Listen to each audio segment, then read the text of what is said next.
साथियों, नई भर्तियों का भी लोग इंतजार कर रहे हैं। 1 लाख भर्तियों के लिए सरकार ने घोषणा की थी। उनकी भर्ती परीक्षाओं का कैलेंडर जारी हो, जो लगातार मैं वो व्यक्ति हूं पहला जो उपेंद्र यादव जो आवाज उठा रहा, कोई भी राजनेता आवाज नहीं उठा रहा, क्योंकि 2 महीने बचे हैं। जुलाई जा चुका है एक तरह से, अगस्त और सितंबर बचा, अक्टूबर आचार संहिता लग जाएगी, तो 1 लाख भर्तियों का क्या होगा जो राज्य सरकार ने घोषणा की थी। और 10 फरवरी को एक भर्ती की घोषणा नहीं की, मैंने अंत का त्याग किया। और 15 फरवरी को शहीद स्मारक पर बैठ गया, 16 फरवरी को सरकार ने घोषणा की, वो भी संघर्ष के बदौलत। और आज इन भर्ती परीक्षाओं का कैलेंडर जारी करवाने के लिए हम संघर्ष कर रहे हैं। रीट पात्रता परीक्षा की तिथि, सीटी पात्रता परीक्षा की तिथि की जारी करवाने की मांग कर रहे हैं। हालांकि सीटी में जो शीतलता की जो 40% की मांग भी जारी है, लेकिन रीट पात्रता के लोग भी अभ्यर्थी मांग कर रहे हैं। साथियों, सबसे बड़ी बात है कि मैं वो व्यक्ति हूं जो पेपर लीक के लिए भी लड़ता हूं, नई भर्तियों के लिए लड़ता हूं, प्रक्रियाधीन भर्तियों की ज्वाइनिंग के लिए भी लड़ता हूं। तो साथियों, 25 जुलाई को एक बार फिर मैं मोर्चा खोल रहा हूं आपकी मांगों को पूरा करवाने के लिए। साथियों, जो तमाम लोग ये कहते हैं कि उपेंद्र यादव प्रदर्शन करता है और फिर लगातार क्यों नहीं करता, तो मैं उनको पूछना चाहूंगा, आप इतने हितैषी हो तो आप कर लीजिए ना। मैं तो 25 को कर रहा हूं, आप उससे पहले कर लीजिए। तो गोपाल केसावत का जो ओमारशीट प्रकरण सामने आया, एसआई भर्ती प्रकरण सामने आया, तो आप इतनी हितैषी हो तो क्यों नहीं धरना प्रदर्शन कर रहे हो। राजनीतिक पार्टियां भी एक दिन प्रदर्शन करके दूसरे दिन रुक जाती है, लेकिन उपेंद्र यादव लगातार आप लोगों के लिए लड़ रहा है। और 25 जुलाई को एक बार फिर आप सभी से मैं निवेदन करना चाहूंगा, मात्र 2 महीने बचे हैं। एसआई भर्ती में जो असंदिग्ध जिन लोगों की शिकायत है उनको जांच करके उनको बाहर करें।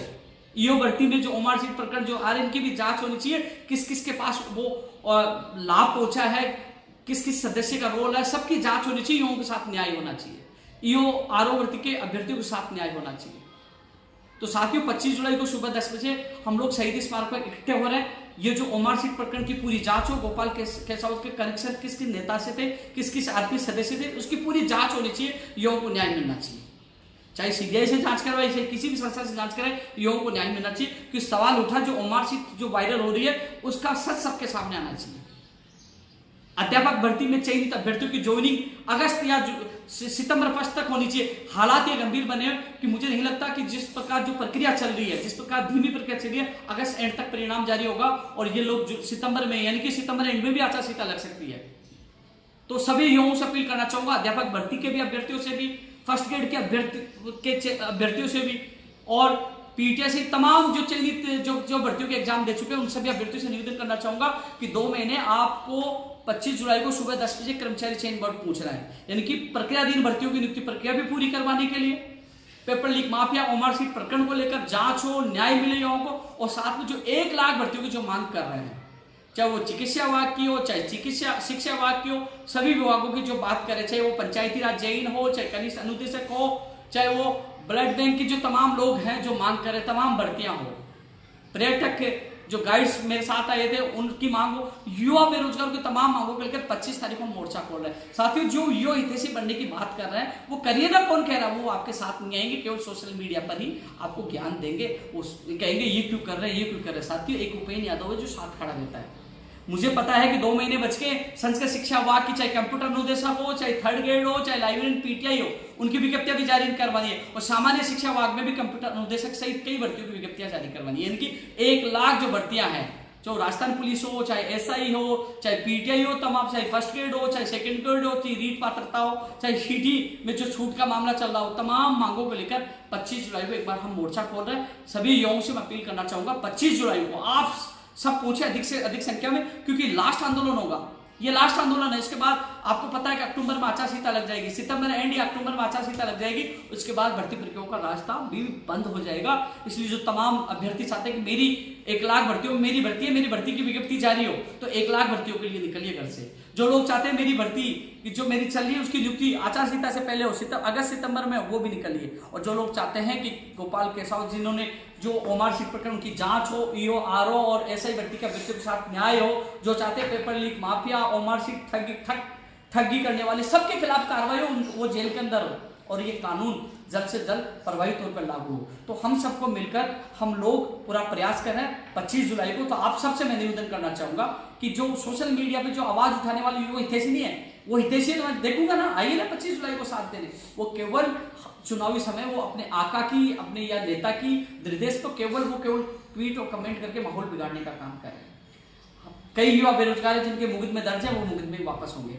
कई लोग कहते हैं कि उपेंद्र यादव सरकार को कई बार धन्यवाद देता है। तो साथियों, जिस कुर्सी पे मैं बैठा हूँ, राजस्थान बेरोजगार एकीकृत महासंघ जो मैं चला रहा हूँ, जहां अच्छा काम होगा सरकार का धन्यवाद दूंगा, क्योंकि काम करवाने के लिए हमें सरकार के पास ही जाना पड़ता है।